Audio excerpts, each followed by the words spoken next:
আচ্ছা, তোমাদের এত বেশি সাহস? যদি তাই হয় তাহলে আমার সামনে এসো। সেই তো, ভয় কেন পাবো? তোদের হারানোর জন্য সাহসের কি প্রয়োজন? কিন্তু এই কথাটা বলার পরই প্রেম সেনের মুখ বন্ধ হয়ে যায়। রবিদা নিজের সামনে দাঁড়ানো লোকটাকে দেখা মাত্রই প্রেম সেনের থোতা মুখ ভোঁতা হয়ে যায়, কারণ তার সামনে দাঁড়ানো লোকটা আর কেউ নয়, সে ছিল রবিদা।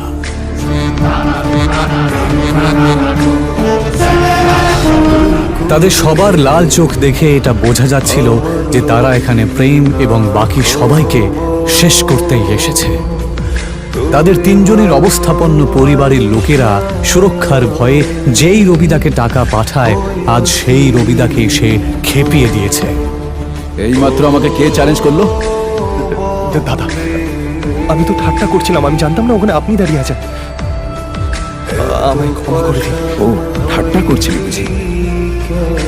হ্যাঁ, তা হতেই পারে, ঠাট্টা তো হতেই পারে। তাহলে একটা ঠাট্টা আমিও তোর সাথে করি। দাদা, এটা কথা বলে মীমাংসা করলে হয় না?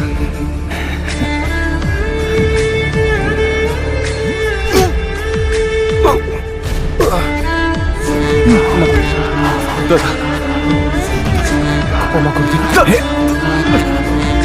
কি কেমন লাগলো আমার ঠাট্টাটা? এদিকে কারাটেতে ব্ল্যাক বেল্ট পাওয়া প্রেম মেঝেতে শুয়ে নিজের বুকে হাত দিয়ে জোরে চিৎকার করতে লাগলো।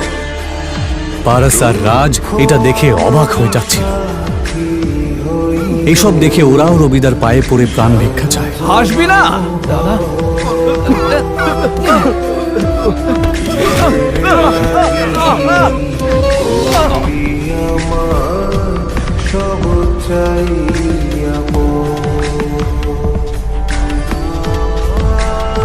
ওঠাতে পারছিস না?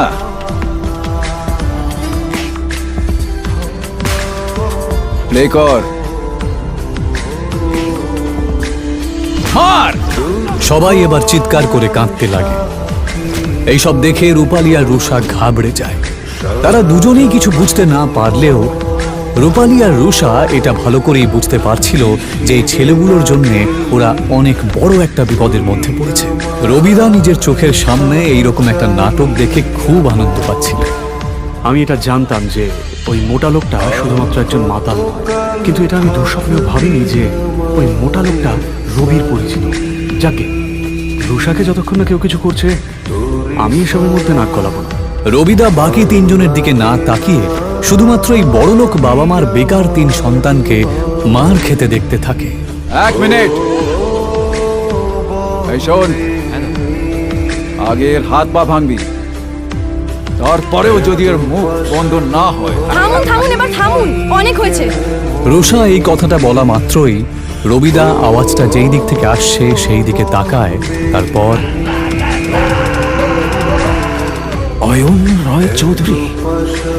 হতবাক হয়ে যায় সে নিজের চোখকে বিশ্বাসই করতে পারছিল না। সবাই চল এখান থেকে। রবিদার এই কথা শুনে সবাই অবাক হয়ে যায়। হঠাৎ অয়নকে দেখে রবিদা এভাবে পালিয়ে যায় কেন? রবিদা কি এর আগেও অয়নের মুখোমুখি হয়েছে? সে কি ওকে চেনে?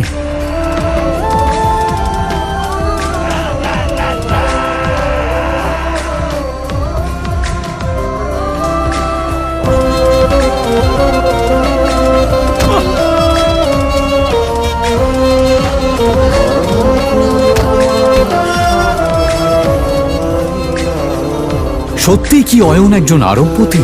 যদি তাই হয় তাহলে সে কেন এভাবে দিনের পর দিন অপমান সহ্য করছে? রুষার বাবা অয়নের মতন একটা গরিবের সাথে কেন তার বিয়ে দিয়েছে?